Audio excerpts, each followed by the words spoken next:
શ્રી ગણેશાય નમઃ. જય માતાજી બહેનો અને ભાઈઓ. ધરમ કરમ ગુજરાતી ચેનલમાં આપ સૌ મિત્રોનું સ્વાગત છે. બહેનો ભાઈઓ, આજે આપણે આસો સુદ ચતુર્થી એટલે કે ચોથા નોરતા વિશે વાત કરીશું. ચોથા નોરતાની અધિષ્ઠાત્રી દેવી છે માં કુષ્માંડા. તો આજે આપણે કુષ્માંડા માતાની વાત કરીશું. દેવી કુષ્માંડા કોણ છે? દેવી કુષ્માંડા નવદુર્ગા માના ચોથા સ્વરૂપે પૂજવામાં આવે છે. કુષ્માંડા શબ્દનો અર્થ થાય છે કુ એટલે કે થોડું, ઉષ્મા એટલે કે ઉર્જા, તાપ અને અંડ એટલે કે બ્રહ્માંડ. એનો અર્થ થાય છે દેવી કુષ્માંડાએ પોતાની દેવી ઉર્જા દ્વારા બ્રહ્માંડનું સર્જન કર્યું છે. તેઓ સૃષ્ટિના સર્જનહાર સ્વરૂપે ઓળખવામાં આવે છે. પુરાણોમાં પણ ઉલ્લેખ છે કે દેવી ભગવતી કુષ્માંડાએ પોતાના અતિ સૂક્ષ્મ હાસ્ય કિરણોથી આ બ્રહ્માંડને જન્મ આપ્યો હતો. એ પહેલાં તો જગતમાં અંધકાર સિવાય કશું જ ન હતું. દેવીના તેજથી આ અંડાકાર બ્રહ્માંડનું પ્રાગટ્ય થયું હતું. આથી જ તો માતા કુષ્માંડા તે આદિ સૃષ્ટિકારિણી કહેવામાં આવે છે. દેવી કુષ્માંડા અષ્ટભુજાવાળી છે એટલે કે 8 હાથ ધરાવે છે અને તેમના તે હાથોમાં કમંડલ, ધનુષ, બાણ, ચક્ર, ગદા, કમળ અને અમૃતકુંભ તથા જપમાળા છે. તેઓ સિંહના વાહન પર આરૂઢ છે. તેમના મુખમંડળ પર હંમેશા તેજસ્વી હાસ્ય છલકે છે. તે માતા કુષ્માંડા જ સમસ્ત જગતને પ્રકાશિત કરે છે. માતા કુષ્માંડાની પૂજન વિધિ કઈ રીતે કરાય? તો નવરાત્રિના ચોથા દિવસે માતા કુષ્માંડાનું પૂજન થાય છે. શુદ્ધ ચિત્ત અને ભક્તિભાવથી ધૂપ, દીવો, ફૂલ અને નૈવેદ્ય માતાની પ્રતિમા અથવા તો ચિત્ર આગળ અર્પણ કરવામાં આવે છે. માતા કુષ્માંડાને સફેદ કોળું એ એમનું ખાસ પ્રિય છે, પરંતુ તે ન હોય તો ગોળ અથવા કોઈ પણ મીઠાઈ તેમને નૈવેદ્યમાં અર્પણ કરવામાં આવે છે. પૂજા કરતી વખતે ભક્તએ મન, વચન અને કર્મથી શુદ્ધ રહેવું અને માતાનું સ્મરણ કરવું. માતાનું સ્મરણ કરવા માટે માતાનો શ્લોક બોલવામાં આવે છે. માતાનો શ્લોક છે: સુરા સંપૂર્ણ કલશમ રુધિરાપ્લુતમેવ ચ દધાના હસ્ત પદ્માભ્યામ કુષ્માંડા શુભદાસ્તુ મે. એ ઉપરાંત બીજો મંત્ર છે: સૂર્યમંડળ મધ્યવાસિની કુષ્માંડા દેવી મહં ભજામિ. આ મંત્રનું પણ પાઠ કરી શકાય. એ પણ ન ફાવે તો ઓમ એમ રીમ ક્લીમ કુષ્માંડાએ નમઃ એ મંત્રનો 108 વખત જાપ કરી શકાય. એ ઉપરાંત માતા કુષ્માંડાનું કવચ પણ છે, એ પણ ભક્તજન કરી શકે છે.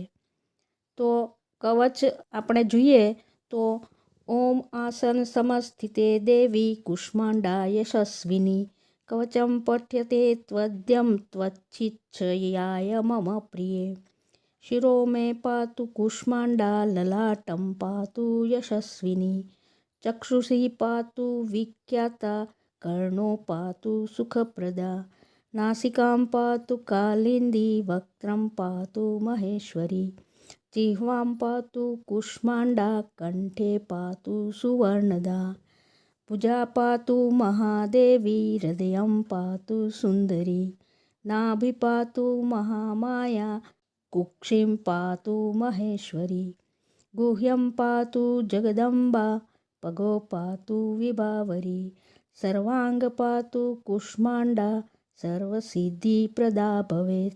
આ કવચનો પાઠ પણ કરી શકાય છે. આ કવચમાં એવી પ્રાર્થના કરવામાં આવે છે કે જેના કારણે માતા ભક્તના શરીરના તમામ અંગોનું રક્ષણ કરે છે. માથું, આંખો, કાન, જીભ, હૃદય, નાભી, હાથ, પગ વગેરે બધું દેવી માતા કુષ્માંડા સુરક્ષિત રાખે છે. ઉપરાંત આ કવચનો નિયમિત પાઠ કરવાથી આયુષ્ય, આરોગ્ય, સમૃદ્ધિ અને વિજય મળે છે. દેવી કુષ્માંડા માતાનો પૂજન અને સ્તુતિ કરવાથી શું આપણને ફળ મળે છે, એનો શું મહિમા છે તે જાણીએ તો દેવી કુષ્માંડા માતાની ઉપાસના દ્વારા આરોગ્ય, આયુષ્ય, સમૃદ્ધિ અને તેજ પ્રાપ્ત થાય છે. ઉપરાંત ભક્તના ચિત્તમાંથી અવિદ્યાનો એટલે કે અજ્ઞાનનો અંધકાર દૂર થાય છે અને જ્ઞાનનો પ્રકાશ પ્રગટે છે. માતા આરોગ્ય અને શક્તિની અધિષ્ઠાત્રી દેવી કહેવામાં આવે છે. એટલે દેવી કૃપાથી ભક્તના મનોબળમાં વૃદ્ધિ થાય છે અને જીવનમાં આનંદની કિરણો ફેલાય છે. તો ચોથા નવરાત્રિએ માતા કુષ્માંડાનું અચૂક પૂજન કરવું જોઈએ. કુષ્માંડા દેવીનો જપ ભક્તના અખંડ સદભાગ્ય માટે મહત્વનો છે. માતા અષ્ટભુજા છે અને તેની ભક્તિથી સુખ, શાંતિ, આયુષ્ય, બળ અને આરોગ્ય પ્રાપ્ત થાય છે. આમ માતા કુષ્માંડા એ હાસ્ય દ્વારા અંધકારનો વિલય કરી નાખે છે. તે બ્રહ્માંડનું સર્જન કરનારી આદિશક્તિ છે અને ભક્તજનોને આરોગ્ય, શક્તિ અને સમૃદ્ધિ માટે સ્ત્રોત છે. હવે આપણે જોઈએ કે આપણે માતાની પૂજા વિધિ કઈ રીતે કરી શકીએ. તો સવાર કે સાંજ બંને સમયે કરી શકાય. વહેલી સવારે પૂજન કરવામાં આવે તો વધુ સારું. સ્નાન કરી સ્વચ્છ વસ્ત્રો ધારણ કરી અને પૂજા સ્થળે ગંગાજળ અથવા શુદ્ધ જળ છાંટીને પવિત્ર કરવું. માતા કુષ્માંડા દેવીની પ્રતિમા અથવા ચિત્ર મૂકવું. ઘીનો અથવા તેલનો દીપક કરવો. અગરબત્તીને ધૂપ કરવો અને માતાને લાલ કે પીળા ફૂલ અર્પણ કરવા. આગળ જોયું તેમ સફેદ કોળું માતાને બહુ જ પસંદ છે. જો એ મળે તો એ ધરાવવું, નહીં તો મીઠાઈ અથવા ગોળ પણ ધરાવી શકાય. પૂજન કરતાં પહેલાં પ્રથમ તો ગણપતિ દાદાનું ધ્યાન અને પૂજન કરવાનું. ત્યારબાદ કળશને, જો આપણે કળશ પધરાવેલો હોય, ઘટ સ્થાપન કરેલું હોય તો કળશની પૂજા કરવી અને નીચેનો મંત્ર બોલવો. સૂર્યમંડળ મધ્યવાસિની કુષ્માંડા દેવી મહમ ભજામી. અને ધૂપ, દીપ, ફૂલ બધું અર્પણ કરવું અને છેલ્લે મીઠાઈ અર્પણ કરવી.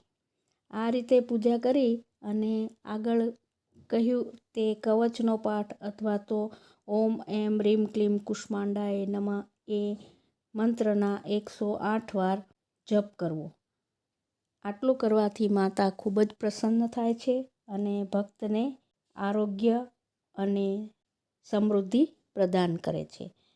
ભક્તોનું અજ્ઞાન દૂર થાય છે અને તેનું તેજ વધે છે. જો બીજા બધા મંત્રો મોટા કે અઘરા લાગતા હોય તો ઓમ દુર્ગાએ નમઃ અથવા ઓમ કુષ્માંડાએ નમઃ એ નાના મંત્રનો જાપ પણ કરી શકાય.